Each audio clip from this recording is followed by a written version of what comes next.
Salut, salut, bienvenue dans Lâche-moi les chakras, le podcast de l'olfacto. Je suis Sandra et je vous emmène en exploration olfactive. Alors pour cet épisode, je vous emmène en exploration avec le géranium rosa, avec lequel j'ai voyagé pendant 13 jours. Et c'était rigolo parce que j'ai commencé cette exploration le 23 août. Et le 23 août, c'est la Sainte Rose. Et la rose, c'est une fleur qui est proche du géranium. D'ailleurs, souvent le géranium, enfin souvent, il est arrivé que le géranium soit utilisé pour frelater l'huile essentielle de rose, qui est beaucoup plus onéreuse que celle de géranium. Et c'était un clin d'œil important pour moi parce que la rose, c'est un peu la fleur fétiche des olfactothérapeutes. C'est presque un symbole pour nous de notre fraternité professionnelle. Enfin, oui, c'est au-delà de ça. Donc voilà, c'est un clin d'œil sympa de commencer cette exploration du géranium rosa en ce 23 août. D'autant plus que je suis pas habituée, enfin, je crois que j'avais avant ça travaillé aucune plante qui soit une plante du chakra cœur. Je suis plus coutumière de tirer dans mes explorations olfactives, de tirer des huiles essentielles du chakra 1, 2, 3, enfin des chakras du bas. Mais le cœur sort pas souvent. Et du coup, voilà, c'était un- pas un challenge, mais l'excitation de la découverte. Qu'est-ce qui va se passer pendant 13 jours avec une huile essentielle du cœur? Bon, j'ai pas été déçue, je le suis jamais. Voilà, donc au premier jour, il s'est trouvé que c'est une odeur forte, le géranium. Et du coup, voilà, il a fallu que je m'adapte à cette odeur-là, que je trouverais brutale au départ.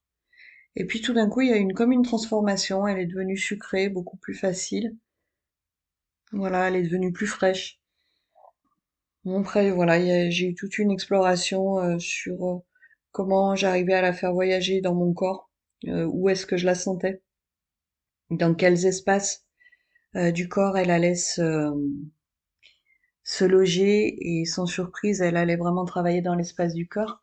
Mais plus en me donnant une sensation de mettre en exergue un vide dans cet espace du cœur, mais pas un vide désagréable, un espace, comme un espace qui donne une place euh, pour accueillir des choses.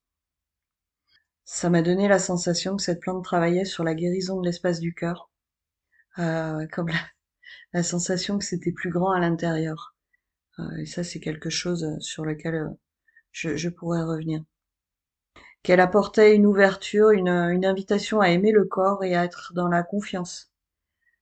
Dans ce premier jour, il y a vraiment eu une sensation d'être connecté à l'abondance du monde. Qu'elle stimulait la confiance. Qu'elle disait c'est maintenant que tu as tellement confiance que ton pouvoir créateur est actif. Au deuxième jour, bah tiens, j'avais changé d'huile essentielle. En fait, j'ai utilisé un autre géranium qui était olfactivement plus agréable et plus subtil. Ce jour-là, c'était un jour sans. J'étais trop agitée, en fait. J'ai changé d'huile, mais il s'est pas passé grand-chose. Au troisième jour, je devais encore être agitée parce que j'avais commencé par 5 minutes de cohérence cardiaque. C'est une pratique qui me permet de me recentrer, qui m'avait amené à une sensation de grand calme. Et en fait, ce jour-là, le géranium, il m'a mis le nez sur un de mes schémas. Mais alors vraiment, c'est venu comme c'est sorti de nulle part. Et j'ai eu une phrase qui m'expliquait, enfin une phrase qui définissait un comportement que j'ai de façon très régulière, mais qui la définissait d'une façon dont j'avais pas l'habitude de regarder comme ça. Enfin, j'avais pas l'habitude de regarder ce comportement de cette façon-là. Ça a été un changement de point de vue en fait sur un de mes comportements. Et Ça a été une claque, hein. J'ai pris une claque monumentale. Je me suis dit, mais oui, effectivement, ce truc-là où je me justifie, où je trouve ça normal de faire ça comme ça, mais en fait, ça me pourrit la vie. Il y a vraiment eu un éclairage extrêmement libérateur, une mise en paix d'une de mes plus grandes peurs, en fait, et qui est venue me dire qui est-ce que je suis si j'enlève cette partie de ma personnalité, si je ne raisonne plus en partant de ce schéma-là, si ce simple truc, je le libère, et qui je suis, en fait. Et du coup, ça a été vraiment très très puissant, quoi. Je m'y attendais pas du tout. C'est vraiment un truc qui est tombé de nulle part. Donc voilà, derrière, ça a occupé la plus grande partie de l'exploration de ce jour-là. C'est vraiment une barrière énorme qui est tombée. Et bon, voilà, du coup, j'ai fait tout un rituel, un soin de libération de cette croyance, de ce fonctionnement et de tout ce que ça avait généré chez moi comme autre croyance et autre fonctionnement depuis des années. Ça a été vraiment un jour bascule, ce troisième jour. Et du coup, par la suite, bah, ça m'a donné la sensation d'ouvrir une nouvelle page, de me dire à quoi est-ce que ça va laisser la place, d'avoir enlevé cette barrière, parce que je me suis rendu compte aussi à quel point cette, ce comportement, cette croyance, cette façon de voir était une barrière à la joie, à l'amour, à l'enthousiasme, à la curiosité, à la découverte. Ça m'a donné l'ouverture de choisir de fonctionner autrement et de me connecter à une forme de bonne fortune, de profiter, voilà, la bonne fortune dans le sens une connexion à la chance, avec une sensation de joie dans le cœur. Voilà, c'était bon, du coup, j'ai vraiment profité cette exploration olfactive, là, ce troisième jour. Et j'y suis restée vraiment longtemps. Et du coup, je me suis dit, en fait, c'est l'huile essentielle du sourire, ce géranium. Parce que vraiment, c'est ce que j'ai contacté ce jour-là. Et ça m'a ramené à quelque chose que je savais déjà de cette plante. Je vous disais en ouverture que c'est une plante du chakra 4. Et c'est une plante de l'abord aux thématiques du chakra 4. C'est comment je m'approche de cette thématique de l'amour de soi et de l'amour de l'autre.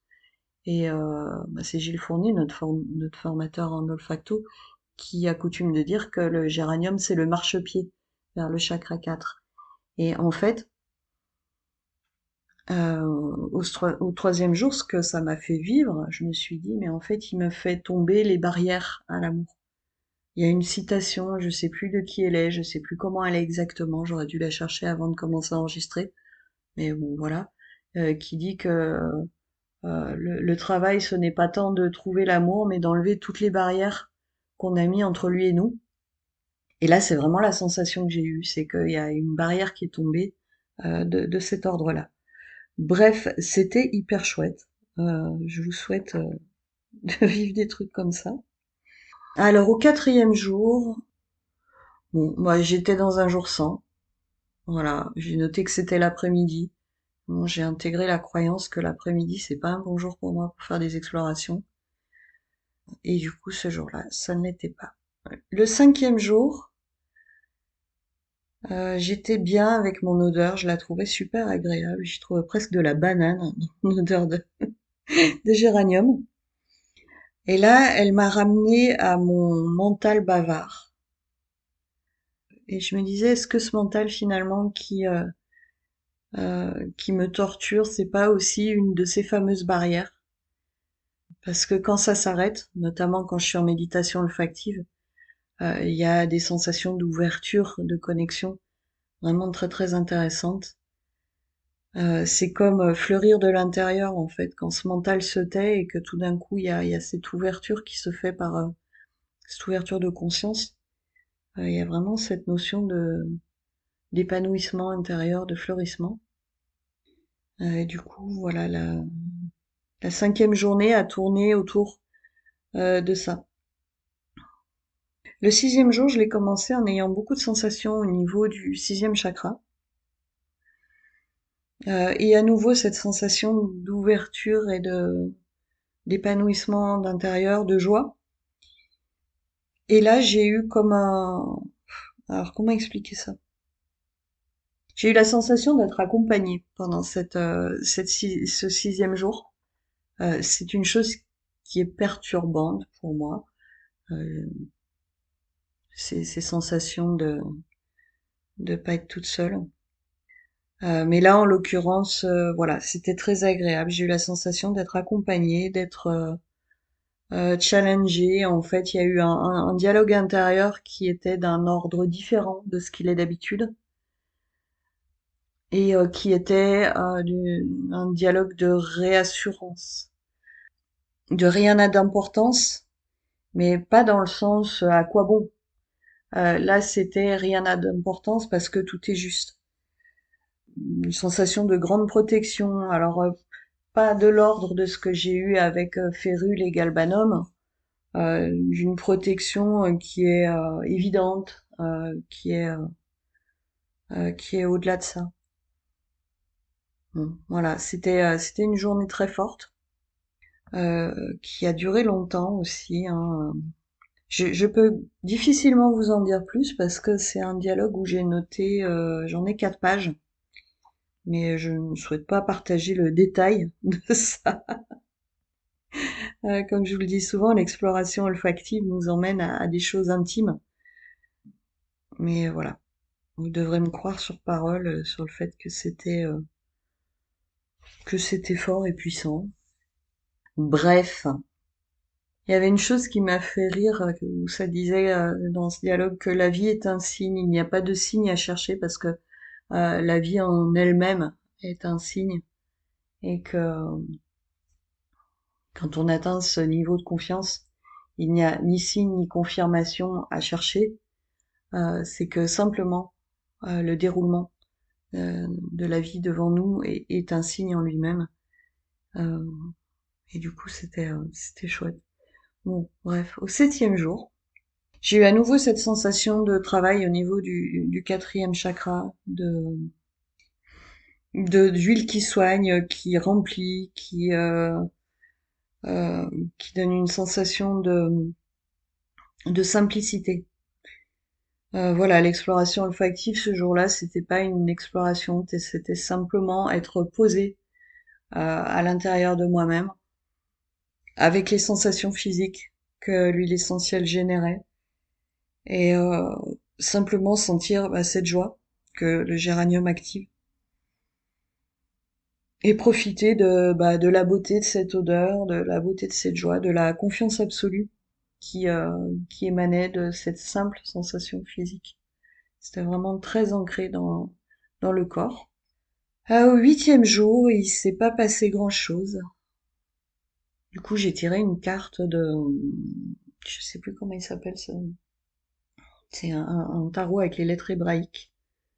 Du coup, j'ai eu Tav, la carte 22, c'était la porte de la vérité. Je trouvais que c'était intéressant d'avoir cette lettre qui sort en résonance avec le géranium.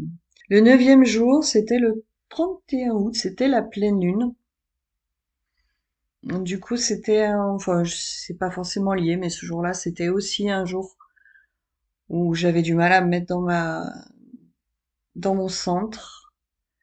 Donc ça a été aussi un jour où je suis revenue au corps, encore et encore, à l'odeur, à ce que sent l'odeur, à où elle s'exprime dans le corps. Et voilà, c'était l'exercice en soi de la méditation olfactive, de se ramener. Il n'y a rien eu d'autre. Au 10e jour, avec l'huile, j'ai dû explorer des peurs. Voilà, une fois que j'ai été en intériorisation, ce qui est remonté ce jour-là, c'était des peurs. Et j'ai dû les explorer une par une, au moins celles qui sont remontées ce jour-là. Et l'huile essentielle me permettait de les voir. Et quand elles étaient plus là, je retombais dans la sensation de joie que j'avais dans les autres jours. Donc voilà, on était encore, je pense, dans ces barrières qu'on met à l'amour et à la joie, et du coup les peurs se présentaient les unes après les autres. J'ai noté prendre conscience des barrières qui sont encore là.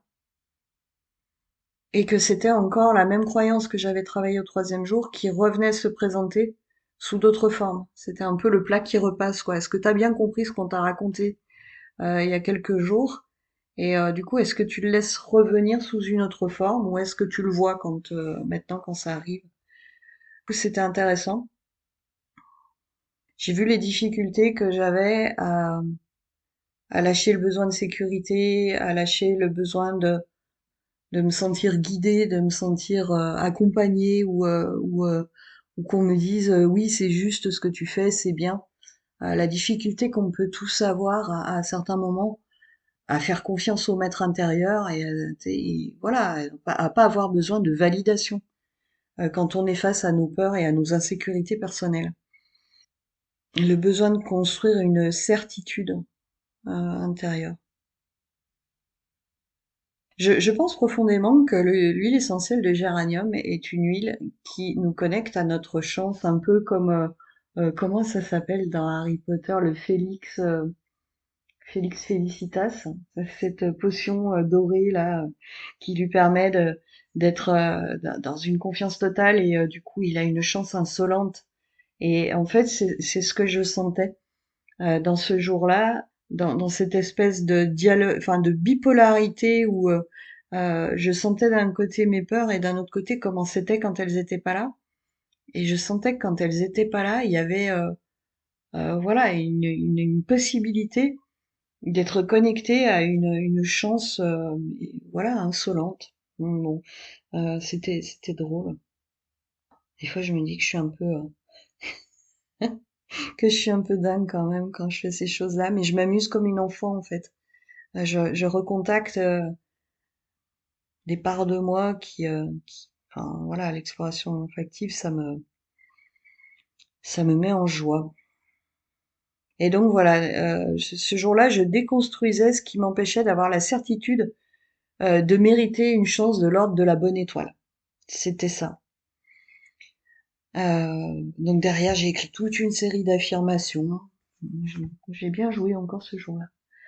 Alors, au jour 11, là, ce jour-là, j'avais tiré une carte en ouverture qui me parlait de rancœur, de vengeance, etc. Et je me suis dit, ben ça, c'est encore une barrière à faire tomber. Donc voilà, j'ai travaillé sur lâcher la rancœur, laisser aller. Bon, c'était sur un sujet bien particulier qui me tracassait depuis quelques mois. Et du coup, ce jour-là, ben voilà, c'était le message qui me disait non mais ça maintenant tu le lâches, tu t'encombres avec rien du tout. Donc pouf. Au 12e jour, beaucoup de blabla aujourd'hui, tiens c'est bizarre, comme si ça arrivait jamais. Ancrage, fourmillement dans les bras, ça circule, comme si le réseau énergétique se remettait en route. Bon ben voilà. Au 13e jour, donc 13e et dernier jour avec cette huile, ouais, c'était la conclusion de tout ça au final. C'est revenu sur la thématique des barrières, des peurs et de quand elles sont plus là, ça laisse la place à autre chose. Donc j'ai vraiment perçu l'aide que cette huile m'apportait pour voir en fait des peurs et des barrières que je ne conscientisais même pas avant ces explorations, des choses qui étaient tellement fondues dans le paysage que c'était devenu normal et que c'était caché à ma vue. Et elle m'a vraiment permis d'aller travailler une série de barrières à l'espace du cœur que j'avais pas vu, pas compris, pas dont j'avais pas pris la dimension. Donc pour moi, voilà, cette exploration, ça a été vraiment enlever ces barrières, guérir l'espace du cœur, mettre en lumière les choses que je voyais pas, et me permettre de me sentir soutenue dans cette tâche par cette plante. Ça a été vraiment magique, vraiment magique cette période avec le géranium, alors qu'à la base c'est pas une plante que je kiffe particulièrement. Au niveau de l'odeur, bon, bah, voilà, je trouvais ça agréable mais sans plus. Maintenant je l'aime vraiment, je l'aime vraiment profondément. C'est un beau souvenir et j'espère que j'aurai l'occasion de revenir à un moment, à une période d'exploration avec elle, pour aller chercher encore plus loin avec, parce qu'il y a vraiment eu une libération importante qui s'est créée avec elle. Donc voilà pour ce qui est de mon exploration. La suite sera dans le 2e épisode. Je vous parlerai comme d'habitude, des écrits et des autres pouvoirs du géranium qui ont été perçus par d'autres que moi, ou de ses pouvoirs, de ses indications thérapeutiques. Quoi qu'il en soit, donc j'espère que cet épisode vous a plu. Je tenais à vous remercier pour votre soutien. On a dépassé le premier mois du podcast. Je suis ravie du nombre d'écoutes qui a dépassé mes espérances. Alors, j'ai aucune idée des normes d'écoute des podcasts. Enfin, quoi qu'il en soit, moi je suis contente. Votre aide est essentielle pour permettre au podcast de continuer de croître. Donc abonnez-vous, likez, commentez, mais surtout partagez vos épisodes préférés aux personnes à qui ça pourrait plaire. Je vous remercie de ça et c'est vraiment important pour moi et pour voilà que je perçoive qu'il y a un intérêt à ce que je continue dans ces voies. Quoi qu'il en soit, sur ce, je vous souhaite à toutes et à tous une très bonne écoute. Enfin, bon, elle est finie, donc une très bonne journée. Et puis là-dessus, je vais vous dire bisous bisettes et à bientôt.